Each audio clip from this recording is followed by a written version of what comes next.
Hello, everybody.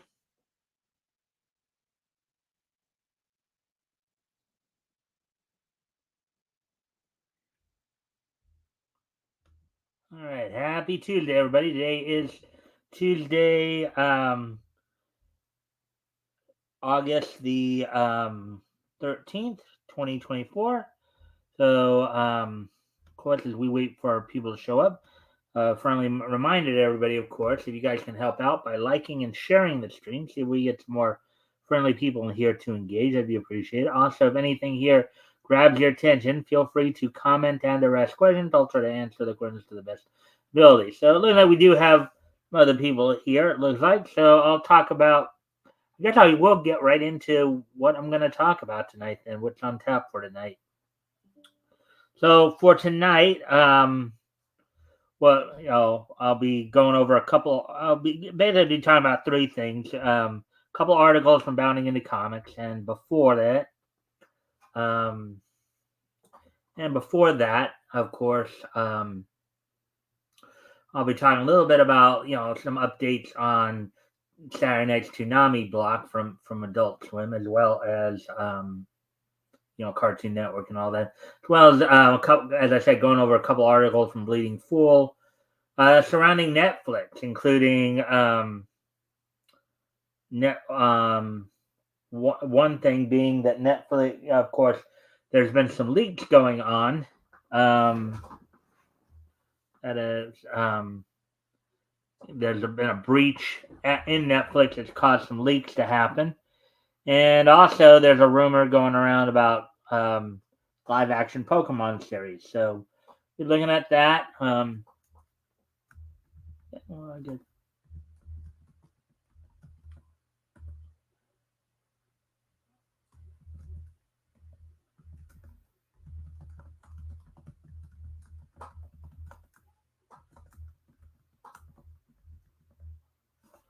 let me just do one more quick thing and then I will probably get started here.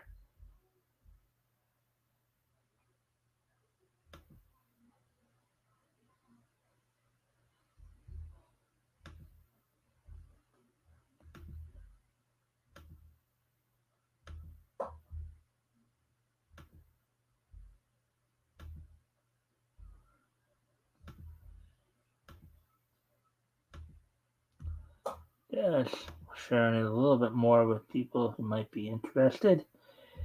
All right. So, anyways, so now we're back to that. Hey there, good night, Spoon. Tell Rick I'm sorry.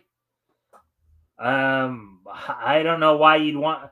Why not just tell him yourself? I mean, he's gonna be on in about an hour here, so just tell him yourself. Good night, Spoon.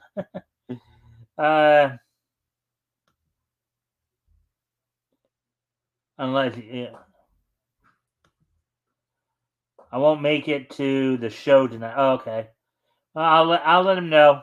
Um, I'll let him know then. Um, anyways, now that we have some people on, let's see. I'm too tired. All right. Well, hopefully you'll get some in. So okay. So now let me talk about what. Let me talk. Let me get into the news we're talking about tonight. So first off, I did want to talk a little bit about Toonami and kind of the updated schedule. So last Saturday, of course, this past Saturday, the 10th, was the premiere of the Demon Slayer Kimetsu no Yaiba Swordsmith Village arc, the English dub version of that.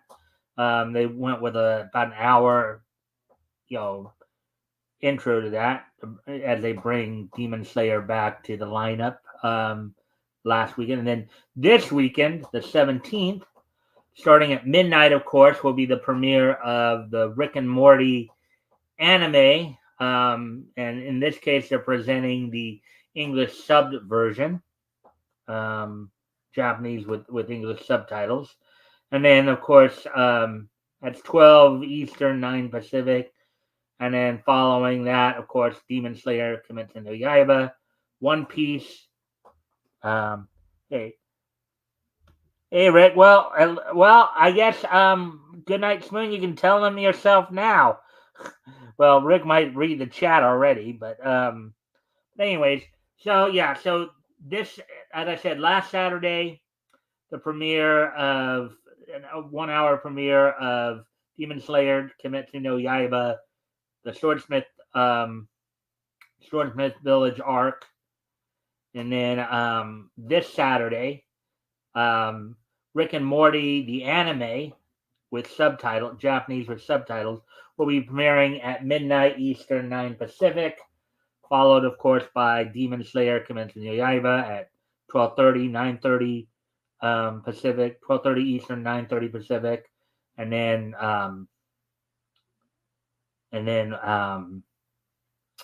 One Piece on at 1 a.m., followed by Naruto Shippuden, which, and this lineup will be until the end of the month here, as Shippuden's almost done.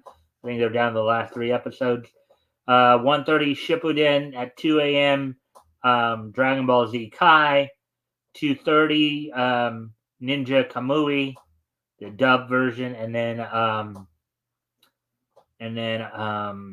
finally at 3, I believe it's My Hero Academia, the reruns of that.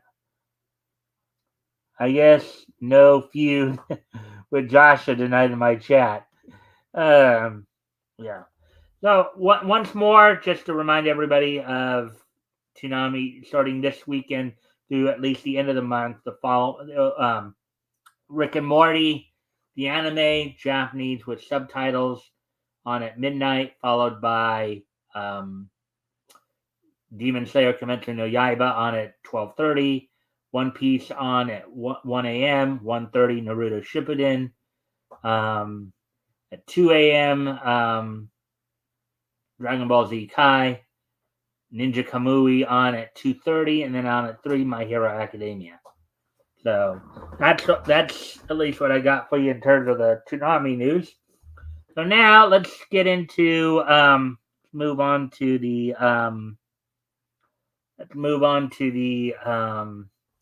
articles then. Let me pull up articles from Bounding into Comics for those of you who came late. I'm going to talk a little bit about the Toonami news that I just talked about, and then I got a couple articles revolving around Netflix to go over from Bounding into Comics. The first of which is this one. I'll get into this right away here.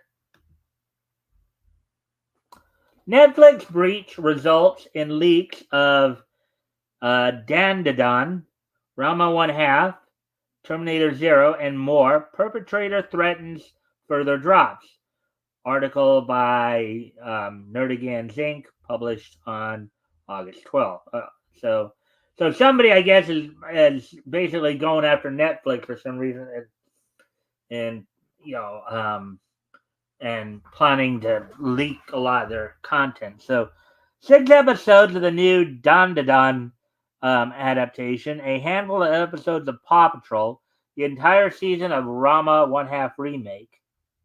In recent days, Netflix has suffered arguably one of the biggest leaks in the history of the entertainment industry, and now the alleged mastermind behind it all has broken their silence.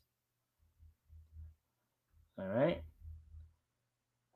Said leaks kicked off on August 6th, a week ago today, when upcoming episodes of Mattel's Barney and Friends reboot, Barney's World, Nickelodeon's Paw Patrol, and Nickelodeon's latest preschool show, Super Duper Bunny League, made their way online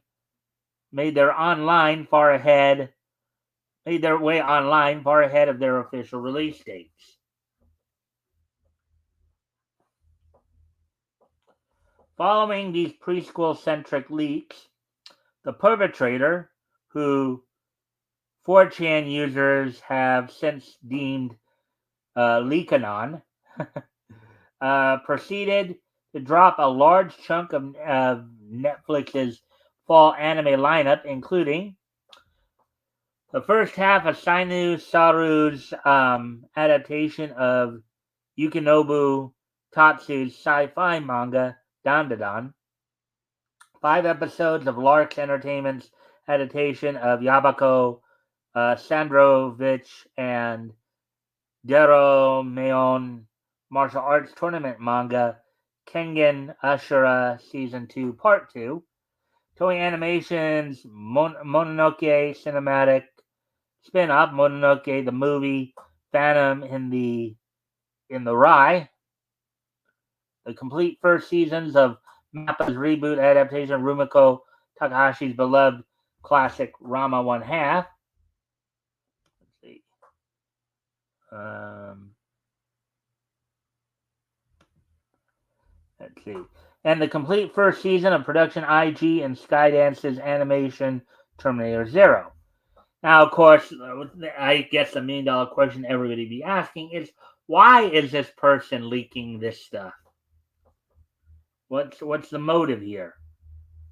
See, they also leaked a number of Netflix's upcoming original television products, including the first half of Arcane's final season, the next season of Titmouse Inc.'s Big Mouth, the first 5 episodes of the upcoming supernatural action series Gentry versus the Underworld, and the full third season of the live-action British comedy Heartstoppers. So, Further, Leakanon also managed to dig into the streaming platform's upcoming slate of animated films, such as Skydance Animation CGI animated musical adventure movie Spellbound, Locksmith Animation's 3D CGI animated holiday movie This Christmas, and the Netflix original SpongeBob SquarePants movie Plankton the Movie. Notably, the second such project leaked from Bikini Bottom in 2024 alone, the first being Saving Bikini Bottom, the Sandy Cheeks. All right, so now that we know what's being leaked, the big question is why, right? Everybody would like to know why this person is leaking this stuff. Joshua wasn't going to show up anyway. He's a coward. I promoted over on Dillard's. All right.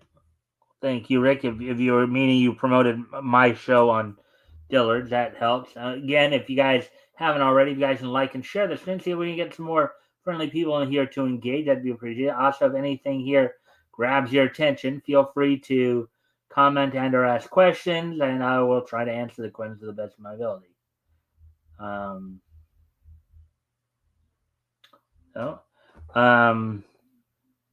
August 8th, after dropping the Kengan Ashura Season 2 Part 2 episodes on 4chan, the alleged Leakanon claimed that although the site from which they acquired the leaks had been removed, they had already downloaded 87,000 files from, quote, Netflix, Paramount, Warner, among others, unquote. Quote, I still have access to other things, so this won't stop any further leaks, unquote, they added. Addressing the leaks the next morning in a statement released to their What's on Netflix website, the streaming giant confirmed, quote, one of our post-production partners has been compromised and footage from several of our titles has unfortunately leaked online. Our team is aggressively taking action to have it taken down, unquote. And it sounds like they already have. The guy even acknowledged that, but the streaming platform's post-production partner in question is global media localization company Iuno, who released their own statement on the leaks shortly after they occurred. Before we get to that, let me see here.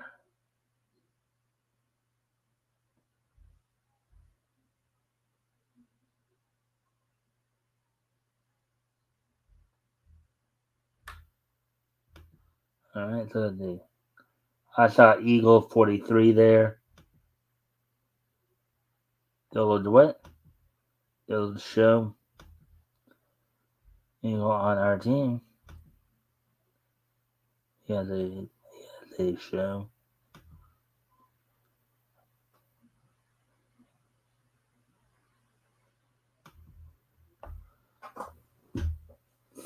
All right. Well, anyways, getting back to the article here, as soon as I pull that up for my reading purposes. Quote: "EUNO is aware of a recent security issue involving unauthorized access to confidential content." Unquote. The localization company acknowledged on August 9th. Quote: "Protecting our clients' confidentiality and ensuring the security of their content is our highest priority. We are actively investigating this security breach to mitigate any potential risk and identify the responsible parties. When there are material changes or information, we will make further statements." Unquote. So basically, what they're saying there is they don't have enough to really say too much more than what they just said there. At the time of this writing, Leakanon has yet to return to 4chan, nor leak more content.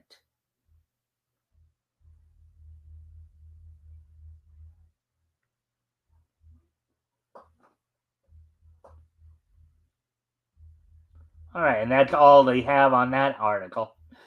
Okay. Yeah. So okay. So apparently, whoever did these leaks admitted that they did the leaks, but then wouldn't tell anybody why they did the leaks. That'd be the. I mean, why would he be targeting Netflix here? That's not that not that I really care one way or another, but I think most people would care. Let's see.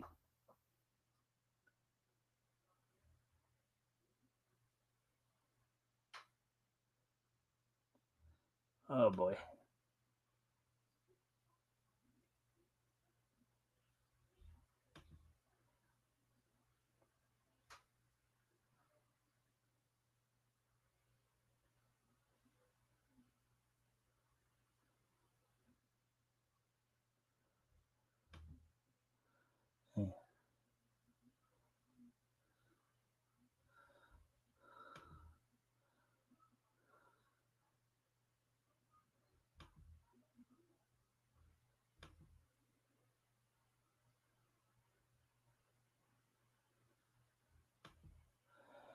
Anyways,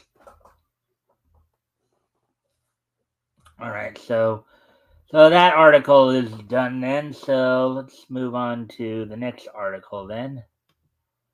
The second and last article we'll probably be going over tonight. Actually, I'm a little disappointed because I would have thought they would have had more to say there, but I guess they didn't. So here's the other Netflix related article we'll look at tonight. Um,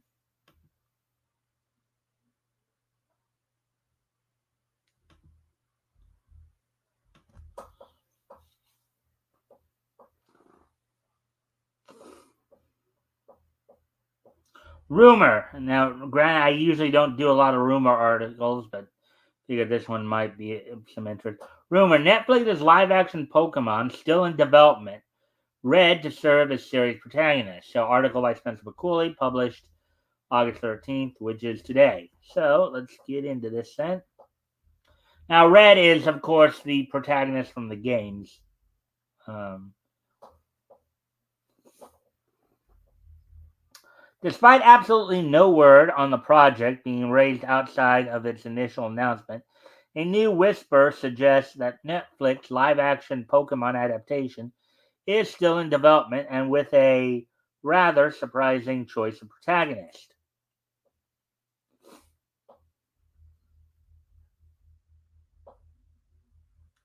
Previously, the project's existence was first confirmed to the public in July of 2021, so 3 years ago, courtesy of an exclusive report from Variety's Joe Critterson, who learned of the live action Pokemon. Um, series green lighting by way of his purported insider sources. However, at the time of the report, Critterson had not been made privy to any actual details, either story, casting, or otherwise, regarding the project's production. And for the next 3 years, this would be the last anyone would hear of Netflix's desired attempt to catch 'em all. Gotta catch 'em all, gotta catch 'em all, gotta catch 'em all, gotta catch 'em all, Pokemon. Uh,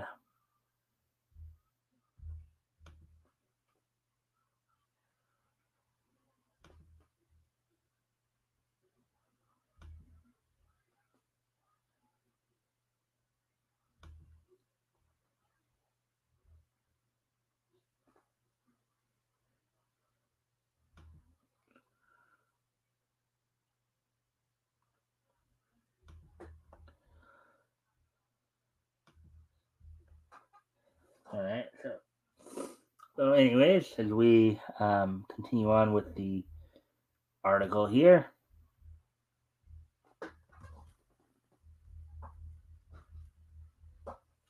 All right. So that was until noted scooper Daniel RPK Rickman um, made mention of the project in an August 12th post, yesterday, made to his personal Patreon account. Therein, as recapped by Dexerto's Screen Time branch, Rickman um, alleged that, per his own sources, the series was still alive, well, and actively being worked on. Not only that, but in a bit of new information, the scooper also claimed that the series protagonist would be neither Ash Ketchum nor an original character, but rather the original trainer, in smaller quote, himself, Red. Again, Red, the original trainer from the games.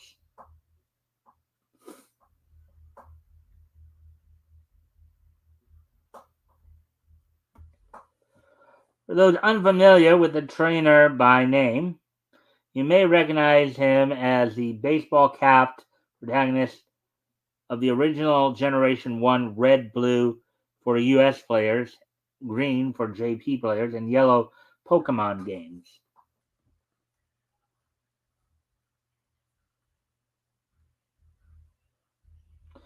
But far from just a one off character, after his debut outing, Red, no doubt, helped by his status as franchise's first ever playable character, would go on to be enshrined in both the minds of Pokemon fans and official series canon as one of the most iconic heroes, with some of his further appearances, including um, roles as the secret final boss in Gentu's God, Silver, and Crystal entries,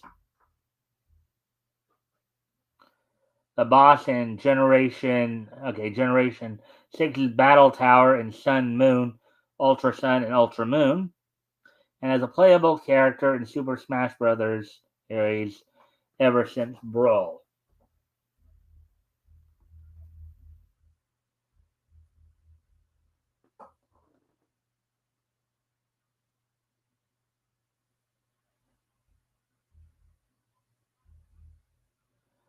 Notably, Red, or at least a version of him, who serves the main character of the Hidenori Kusaka written Mato and Satoshi Yamamoto illustrated Pokemon Adventures, Japanese Pokemon special manga series.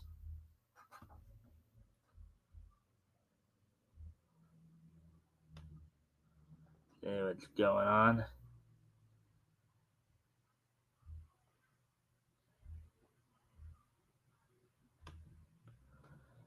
Mike, what are your thoughts pro anti-Batman?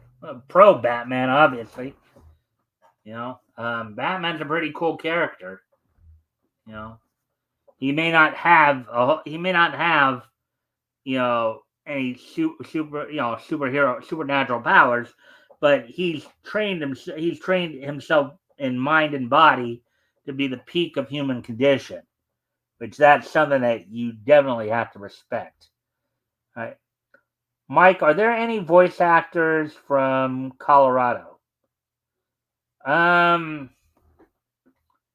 I don't know of any who were born in Colorado, and there's no studio in Colorado um, that I know of. But yeah. So, anyways, getting back to the article here.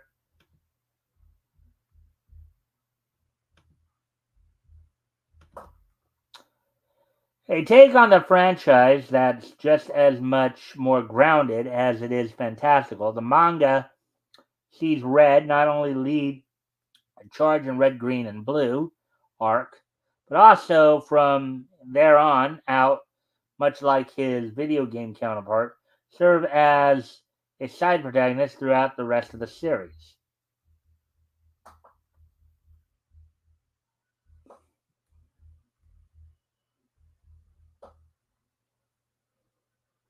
And yes, for those who have noticed the similarities between two, Red did in fact serve as the direct inspiration for Pokemon anime protagonist Satoshi Ash Ketchum.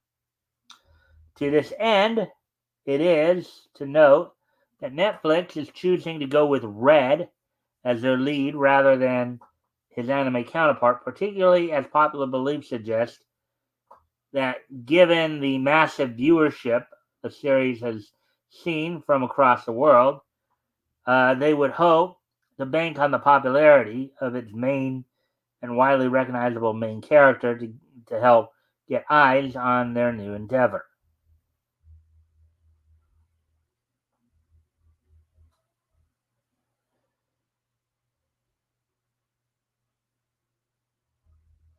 However, in an attempt to explain this contradiction in casting choices, one might look no further than the fact that while Red has been allowed to develop somewhat of an actual character, Ash's existence as the anime's viewer insert, quote unquote, has left him little more than an everyman, quote unquote, shell, which the series uses to facilitate his next Pokemon cameo.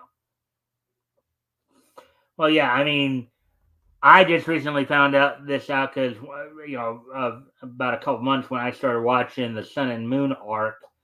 When I was reading through the notes there, they're saying that between the very beginning of the series, back in 1996, and the Sun and Moon arc in canon, right? In canon, only a year has passed in the world of Pokemon in those like 20 years, basically.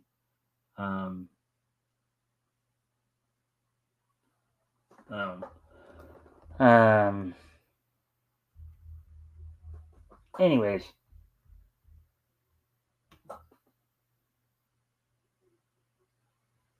as we continue on here. And while Red doesn't have that deep of a characterization, after all, his most iconic quote is literally just a long series of ellipses. The fact that he's been allowed to have and all any and all may have swayed the production crew in their decision to bring him to live action. As of writing, outside of its existence, Netflix has yet to confirm any further official information regarding the live action series. They probably just don't have enough of it ready to really release any information for whatever reason. Yeah, it's basically. It sounds like they're still working on it, but they probably we don't know how far along the production is, though, right?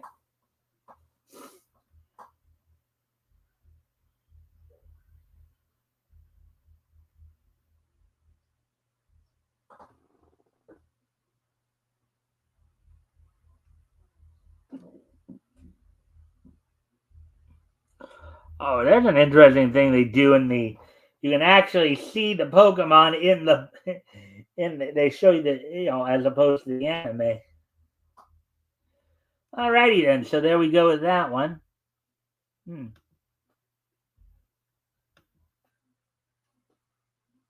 So now we're at the 30-minute mark.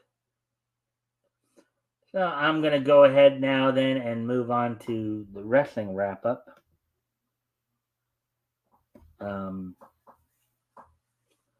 As we do have some, of course, news from WWE, AEW, and NWA. Well, first go back to last night. We'll talk about what happened, of course, on last night's Monday Night Raw.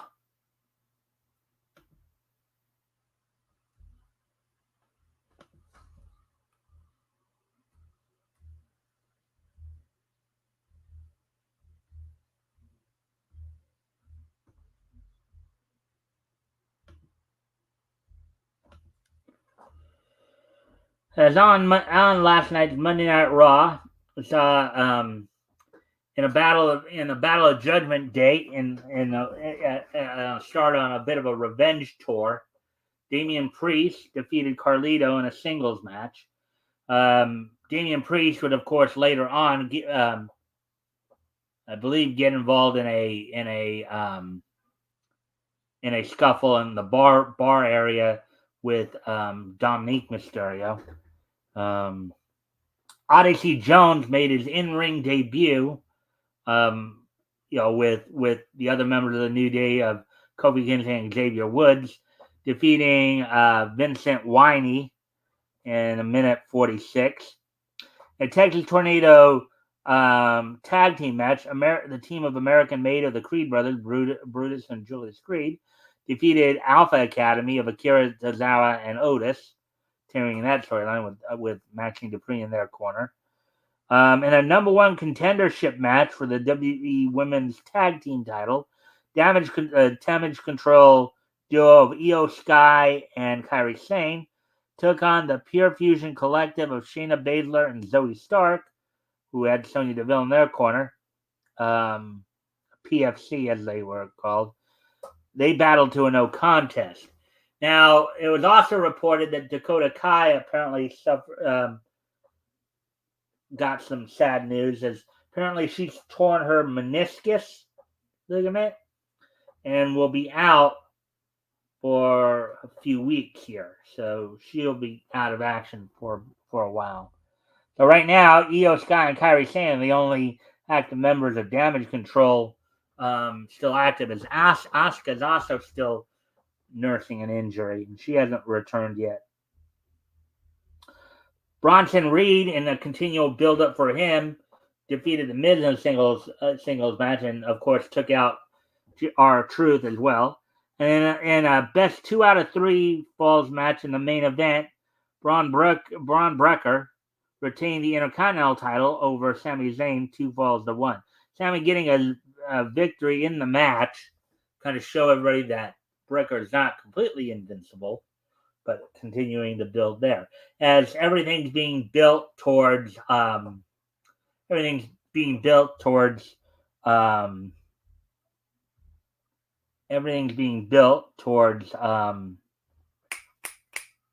of Berlin at the end of the month here.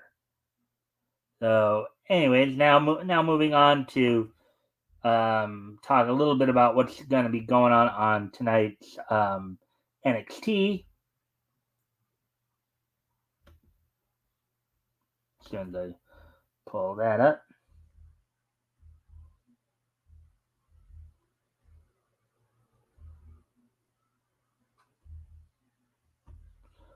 So on tonight's NXT from the WWE Performance Center,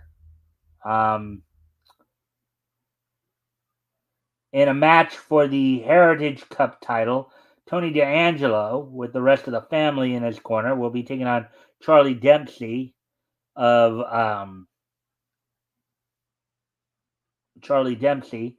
for he'll be defending that title. The NXT North American title will be on the line as Oba Femi defends the title against Alpha Academy's Otis. Eddie Thorpe will be taking on Alexis King, and then in a match for the NXT Tag Team titles, Axiom and Nathan Frazier will be taking on the team of Chase U of Andre Chase and Ridge Holland. So now,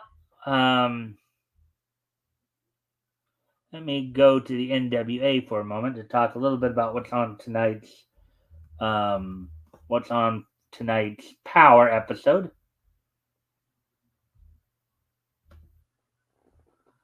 Let's see now.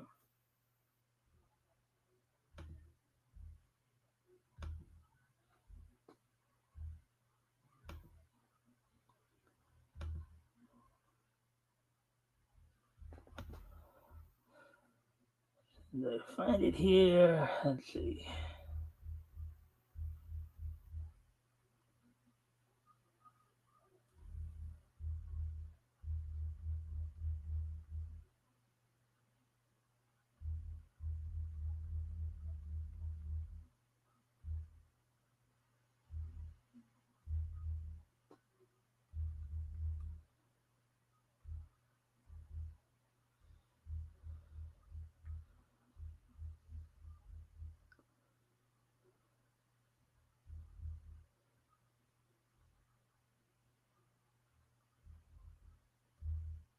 All right, I'm just trying to.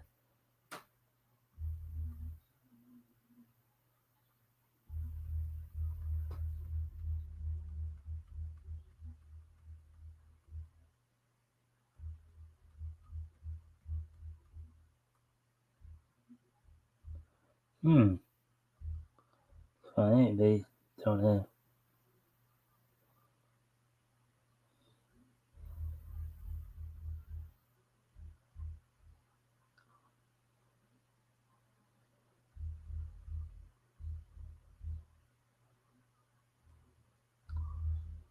One 167.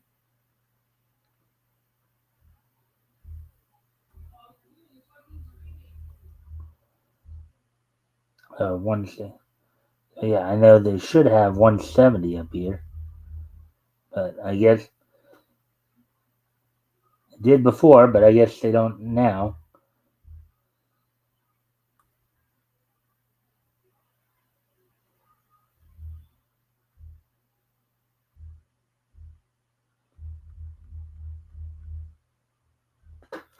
All right, so I guess they don't have that episode up tonight, or not yet, anyways.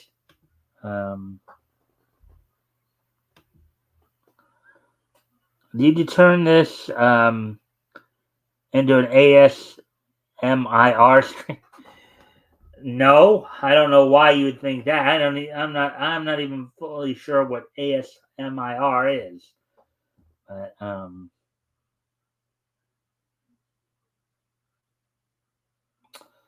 let's see. So I am just trying to follow up on pro wrestling stories. So then I'll go ahead and just move on to the AEW stuff here.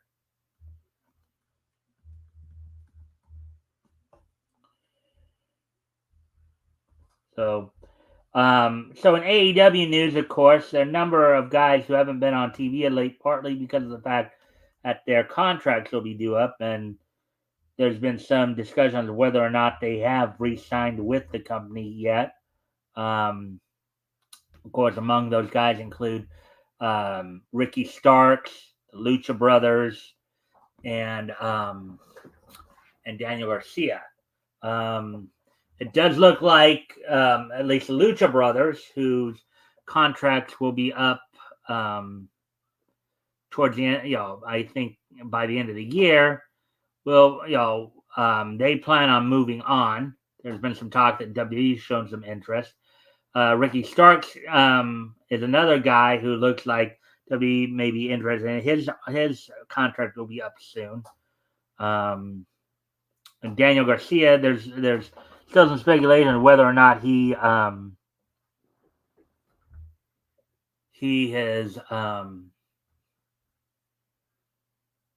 whether or not he has re-signed with AEW. He was taken off TV.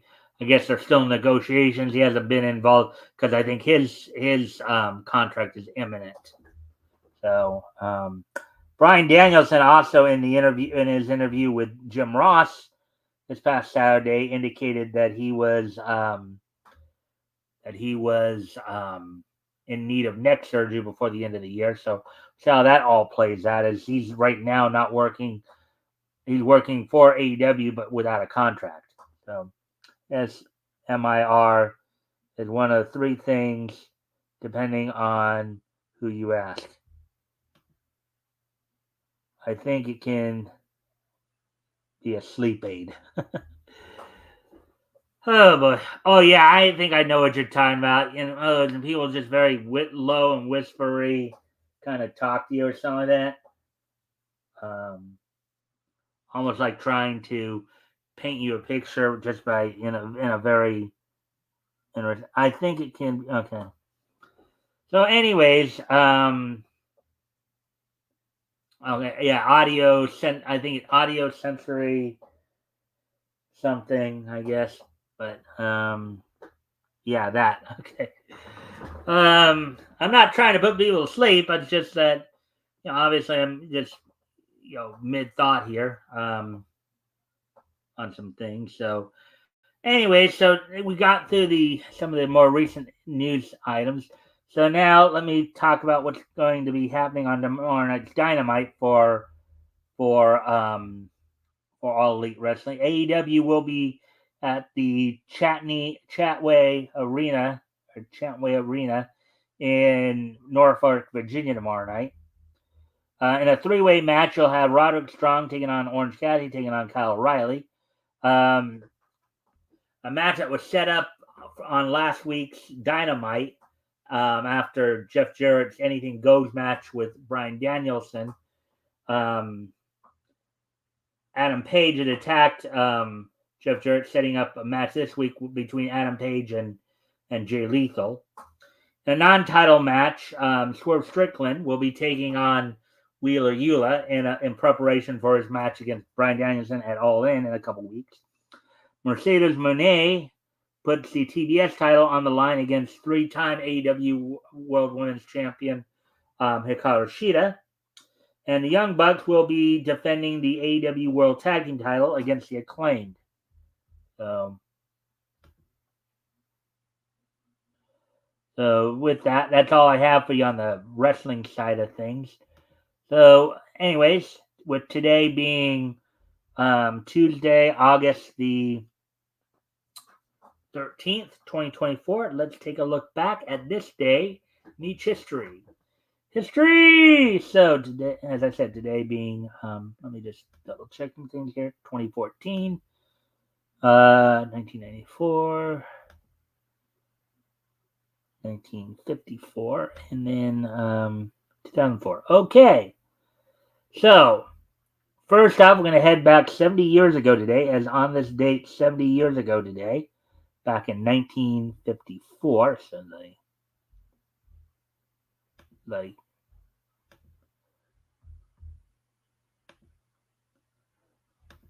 the Walt Disney animated short Grin and Bear It, featuring Donald Duck, and premiered in movie theaters. It featured, of course, the debut of Ranger J. Audubon Woodlore, and had the third appearance of Humphrey the Bear in there. So on this date, 70 years ago today, the Disney animated short Grin and Bear It, starring Donald Duck, premiered in theaters on this date back in 1954. Now, moving.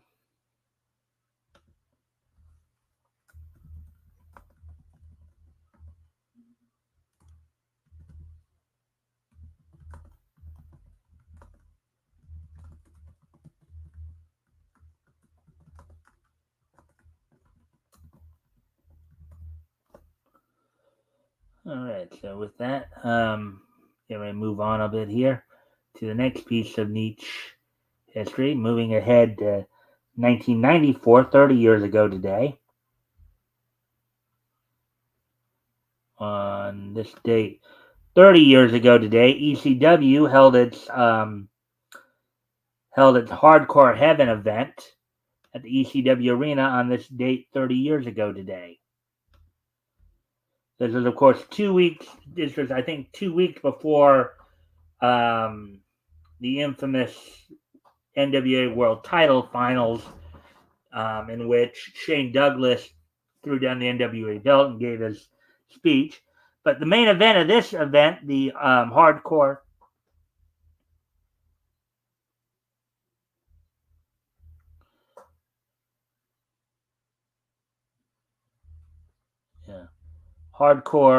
Heaven, saw Cactus Jack and Terry Funk fight in a fight to a no contest. Sabu defeated Too Cold Scorpio in a match for the ECW tag team titles.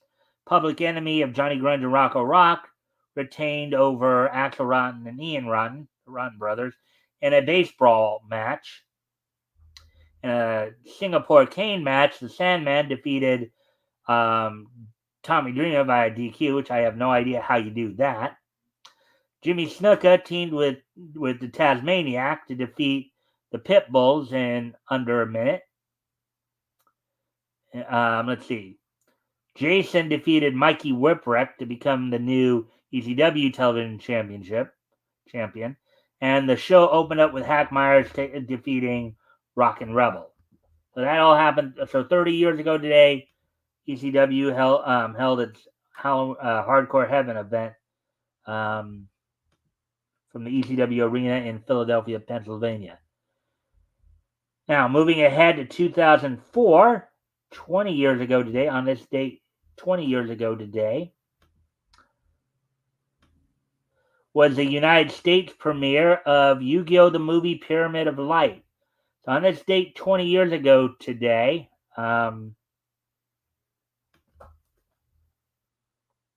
this date 20 years ago today, 4Kids